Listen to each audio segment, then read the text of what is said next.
30s all day long, with temperatures only climbing into those mid-40s. Yesterday, we were back in the low to mid-50s, and today we expect another wide range of afternoon high temperatures similar to what we saw yesterday, thanks to, you guessed it, a little bit of fog and some low clouds lingering through midday for some. I'll show you who that could be with our high temperature forecast in just a sec. This morning, we're in the low 40s to start. I believe we're looking at the airport right now, but man, this patchy to dense fog really creating visibility issues this morning for the majority of North Texas. Here's a look at those current visibilities. Several spots reporting less than a half mile, and some spots are even reporting 0 miles of visibility. Cleburne, one of the stubborn spots this morning that has seen that dense fog linger over the last couple of hours. That dense fog advisory is in effect through 10 o'clock this morning, and I wouldn't be surprised if we see some fog linger up until then, maybe even through midday, the farther north and northeast that you live. But again, that advisory for visibilities falling to less than a quarter mile is in place through 10 o'clock. Satellite and radar is quiet. There's a plume of moisture along a stalled boundary that's producing quite a bit of showers off the southeast Texas Gulf Coast and along the southern parts of the Gulf Coast states. That'll continue to be the case this weekend. Pretty significant moisture there.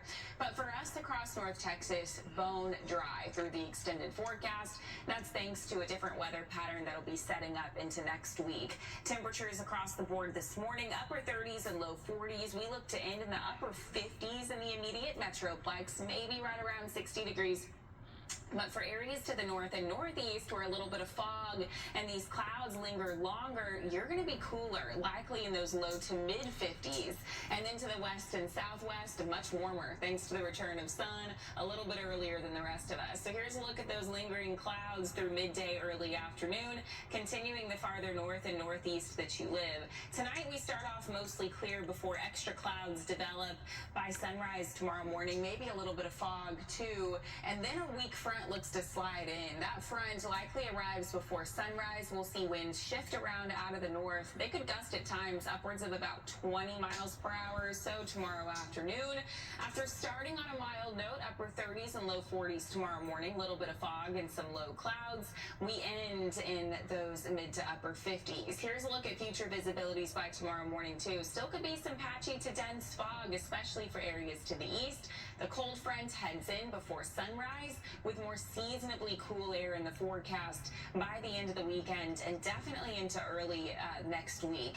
But short-lived. That's thanks to what's called northwest flow setting up. This ridge of high pressure to the west and southwest and a trough to the east sets up that northwest flow aloft. This will be a dry weather pattern setting up with above average high temperatures expected to